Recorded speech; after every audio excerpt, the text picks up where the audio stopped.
bien, bonjour à tous les internautes qui nous ont rejoints pour ce premier forum des étudiants de la Sens. Donc, on se retrouve avec 6 des 8 étudiantes de la promo 2014-2016. Donc, ça fait 6 mois qu'elles sont en formation à la Sens puisqu'elles sont rentrées en septembre et elles sont aujourd'hui à 3 mois de leur départ dans le Montana pour une expérience de 3 mois dédiée à l'éducation du jeune cheval. Donc, ce qu'on va faire, c'est qu'on va les laisser se présenter, chacune, rapidement, leur prénom, leur parcours, un petit peu qui elles sont.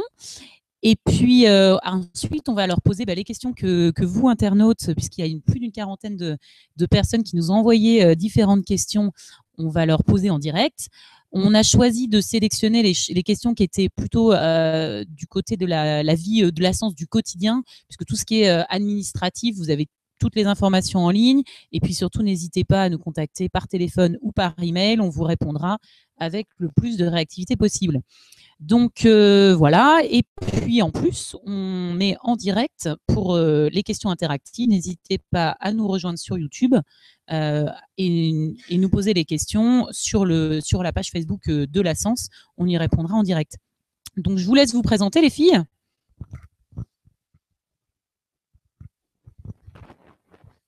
Alors, bonjour à tous. Moi, c'est Margot, j'ai 18 ans. Je viens de Picardie. Et avant d'intégrer la formation, j'étais en bac pro CGEH. Bonjour, moi c'est Lauriane, je viens de Belgique. J'ai 20 ans. Avant de rentrer dans la formation, j'étais dans des écoles d'équitation là-bas en Belgique.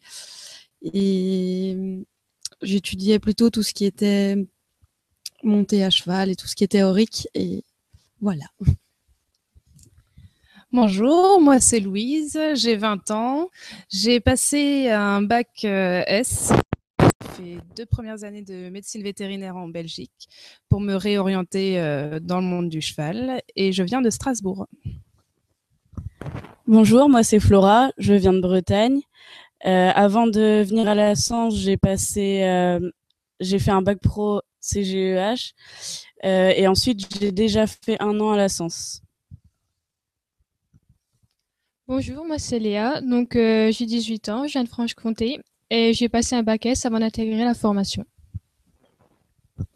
Bonjour, moi c'est Nathalie, j'ai 23 ans, je viens de l'île de la Réunion et j'ai passé un bac S en sport-études avant de venir à la Sens et je me suis formée un peu en équitation éthologique et je voulais allier l'équitation classique éthologique et passer mon monitorat.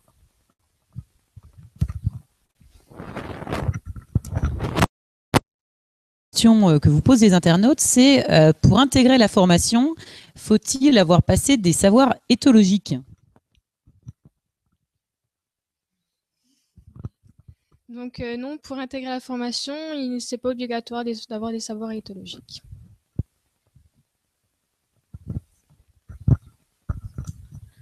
Ensuite, on est sur l'alternance, donc puisque c'est une formation par alternance, y a-t-il des centres équestres désignés à recevoir les élèves la Sens ou est-ce que c'est à vous de les choisir?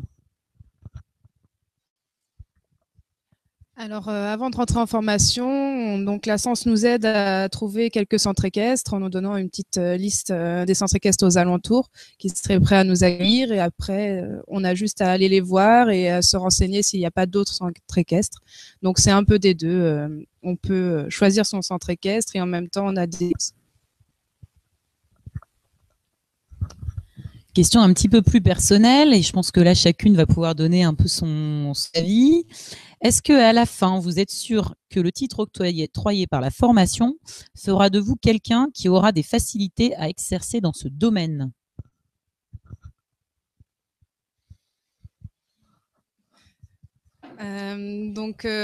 Alors je pense d'abord que c'est une formation qui est unique en France, car c'est la seule qui nous permet d'allier donc l'équitation classique et en même temps notre formation éthologique. Donc ça peut que nous donner un plus pour notre avenir avec les chevaux. Moi, après la formation, je souhaite un petit peu me perfectionner dans le spectacle et je trouve que l'éthologie est essentielle afin d'établir une communication avec son cheval. Et pour la suite, ouvrir un ARA en Belgique et pouvoir un petit peu former les gens en éthologie et leur faire comprendre que c'est vraiment essentiel. Alors moi, à la suite de la formation, je voudrais créer ma propre entreprise et allier le sport et l'équitation éthologique.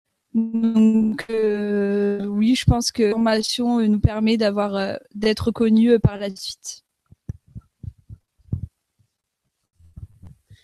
Par la suite, moi, j'aimerais bien monter ma propre entreprise en Bretagne et pouvoir allier tout ce que j'ai pu apprendre ici, donc équitation éthologique ainsi que l'équitation classique. Alors, je pense que la formation, cette formation, donc qui mêle équitation éthologique et équitation classique, ça permet d'avoir une expérience beaucoup plus variée. Et donc, ça peut être vraiment utile pour tout ce qui est valorisation du cheval ou enseignement. En ce qui me concerne, après, j'aimerais continuer dans le travail du cheval et je pense que cette formation qui allie l'équitation éthologique et classique et en plus notre expérience au Montana où on a travaillé les jeunes chevaux et du débourrage peut que nous apporter un plus pour notre avenir.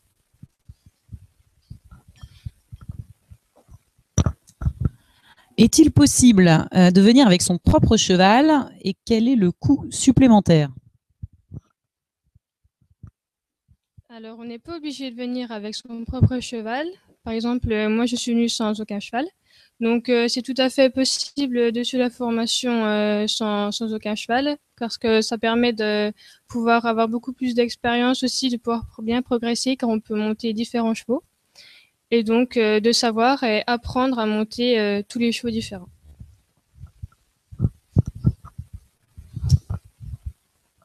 Moi, je suis venue avec mon propre cheval. Ce qui est, moi, je trouve aussi pas mal parce que ça nous permet de travailler avec un cheval qu'on connaît déjà et de perfectionner un petit peu ce qu'on a déjà fait avec lui. Et en même temps, on monte aussi les chevaux d'école, et on les travaille aussi à pied, ce qui nous permet aussi d'apprendre encore plus parce qu'ils connaissent déjà. Et donc voilà.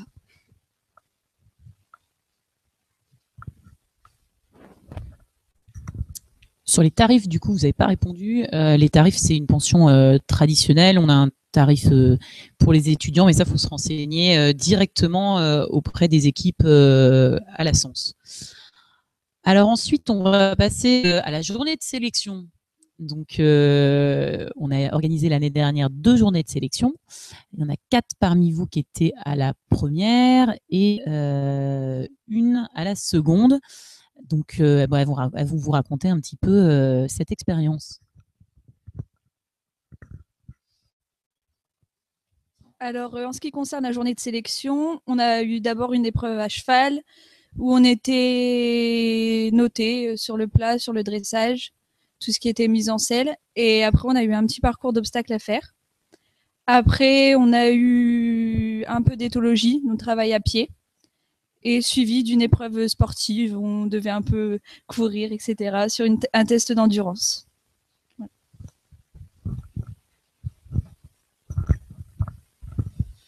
Durant cette journée de sélection, on a également eu des entretiens avec le personnel un peu de Sens, un entretien de motivation et concernant notre dossier.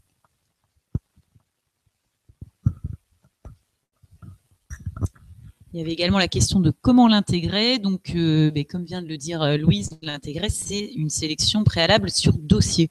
Donc, on vous invite à envoyer vos dossiers au plus tôt, sachant que la prochaine journée de sélection est en juin.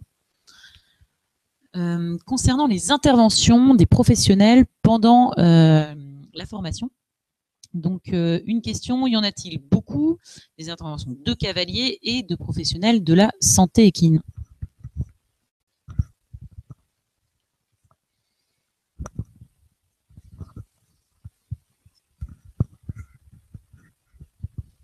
Alors pour l'instant, on a eu déjà plusieurs interventions, d'autres sont prévues sur le reste de notre formation. On a été amené à faire des stages avec Andy Bous, avec Eric Vijanel. On a également eu une intervention en ostéopathie. Il y a une conférence organisée à la Sens sur le bien-être et l'environnement du cheval. Il me semble que pour l'instant c'est tout, et on a et Hélène Roche aussi qui est venue pour pour une intervention en éthologie scientifique. Et du coup, comment vous les avez vécues, ces expériences d'intervenants extérieurs?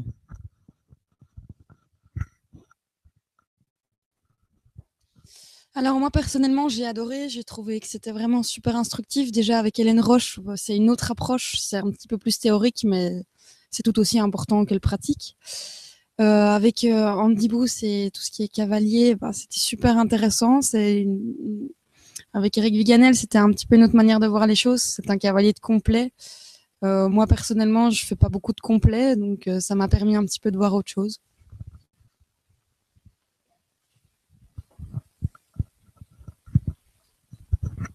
Est-ce que vous êtes intégré à la vie de l'écurie, et en ce qui concerne les professionnels des soins, quelles sont les interactions que vous avez avec les vétérinaires, ostéopathes et autres soigneurs qui viennent, maréchaux, qui viennent intervenir dans l'écurie La Sens?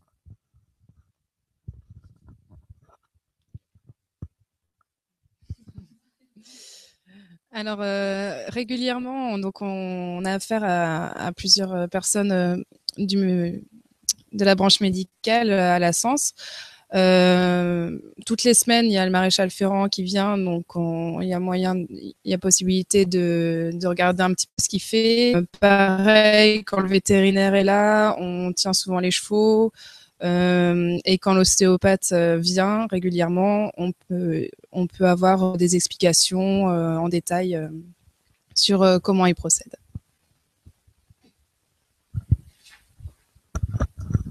Passe aux questions un petit peu plus logistiques. Quotidien, y a-t-il des cours tous les jours ou quelques fois par mois? Comment se passe la formation? En gros, c'est quoi votre quotidien? C'est quoi une semaine type? Alors, on a des cours tous les jours. Donc, une semaine type, donc ça commence le mardi. On a plutôt des cours de dressage, donc le matin. Et l'après-midi, on est en autonomie. Donc, ça nous permet de travailler nos chevaux individuellement, donc sur le plat, à pied, faire des soins. Donc, le mercredi, la journée est répartie. Donc, une partie à la Sens où on fait par exemple des mises en situation pédagogiques pour s'entraîner à enseigner, pour avoir la bonne attitude, ou alors des sorties en extérieur pour travailler les trottings. Et l'après-midi, on rejoint nos tuteurs dans les centres équestres pour participer à la vie du centre équestre et donner des cours dans le centre équestre. Le jeudi, la journée commence par un cours théorique qui dure en général toute la matinée. Et l'après-midi, c'est plutôt axé sur le saut d'obstacles. Le vendredi, c'est une journée axée sur l'équitation éthologique le matin, et l'après-midi, on travaille en autonomie les chevaux. Et donc le samedi, on rejoint toute la journée les centres équestres tuteurs pour pouvoir, pareil, donner les cours et participer à la vie du centre équestre. Et le dimanche et le lundi, on est en repos ou alors en permanence à la Sens où l'on participe aux tâches. Est-ce que ça vous arrive le dimanche et le lundi d'être dans vos centres équestres tuteurs, et pour y faire quoi? De temps en temps, lors de nos week-ends où nous ne sommes pas de permanence, il nous arrive d'être amenés à aller chez nos tuteurs, en général pour donner soit des stages ou participer à des activités que nos centres équestres proposent, et pour pouvoir se perfectionner dans le domaine de tout ce qui est stage. Dans notre centre équestre tuteur à nous, il organise souvent des concours.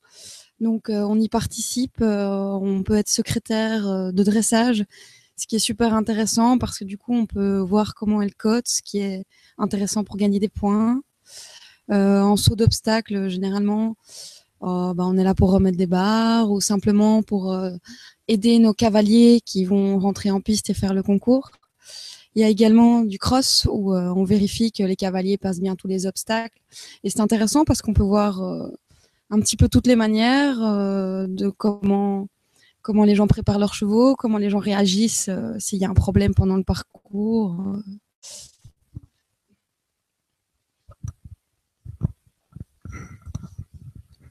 Alors, une question plus terrain. Comment s'organise l'hébergement? Alors, concernant l'hébergement, la première année, l'Ascense propose un hébergement, donc une maison où on vit tout ensemble. La deuxième année, l'hébergement n'est plus proposé puisque la promo suivante prend notre place.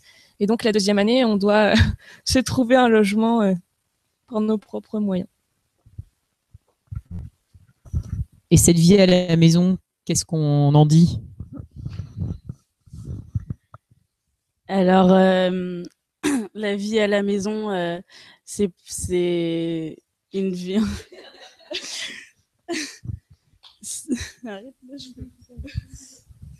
Voyons, Flora.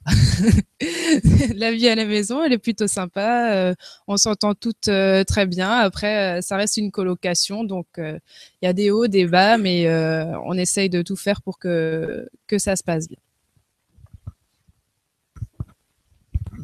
Alors, du coup, question subsidiaire, y a-t-il une différence de prix si on loge ou pas sur place? Donc là, moi, je réponds que non, il n'y a pas de différence de prix. Vous leur recommandez quoi aux internautes qui nous écoutent? De loger sur place ou de loger ailleurs? Alors oui, je recommande de loger sur place parce que ça permet d'être directement au haras et on peut en profiter justement pour apprendre un peu à vivre en communauté et on a un gain de temps à réveil aussi.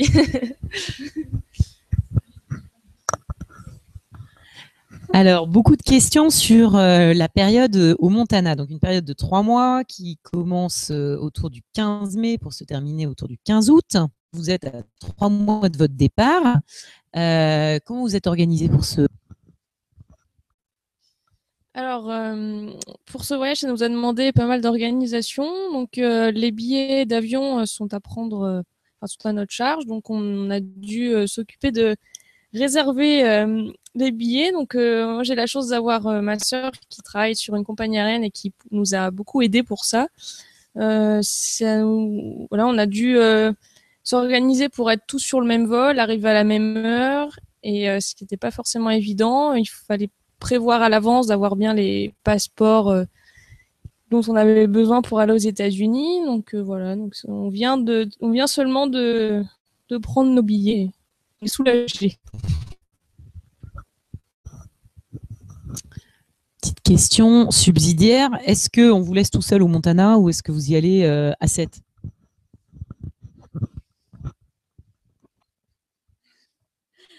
Alors, donc au Montana, on sera tout ensemble à 7 dans un ranch. À 8, oui, à 8.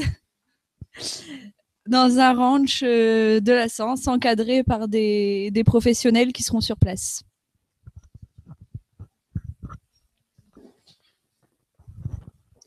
Alors, dans les questions diverses, on revient un tout petit peu sur la partie tuteur.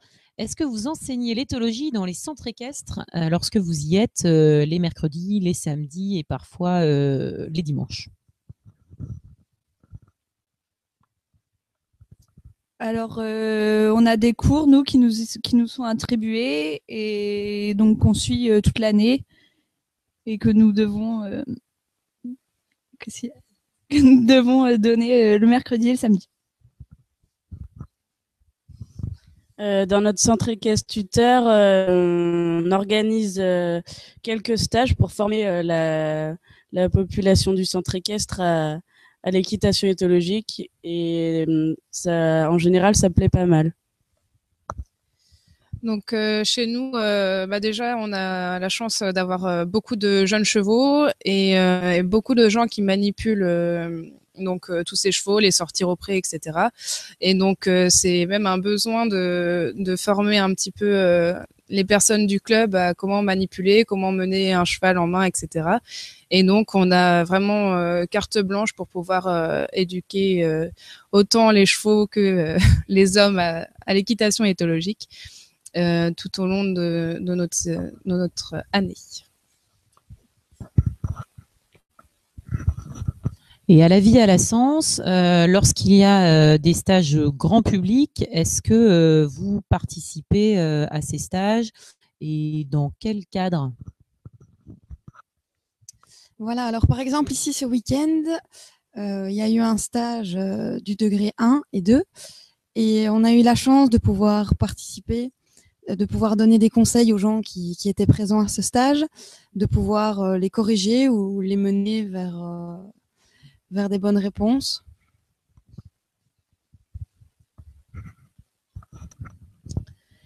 Eh bien, je crois qu'on a fait le tour des questions. Les internautes qui nous suivent, j'espère, ont eu toutes leurs réponses. Sinon, il ne faut pas qu'ils hésitent à nous recontacter par email ou par téléphone.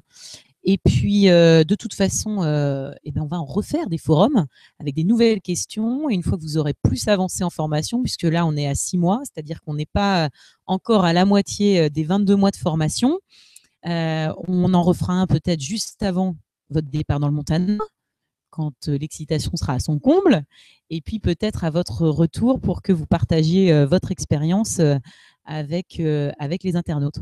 Et ben, je vous remercie les filles, et puis bonne soirée et à bientôt.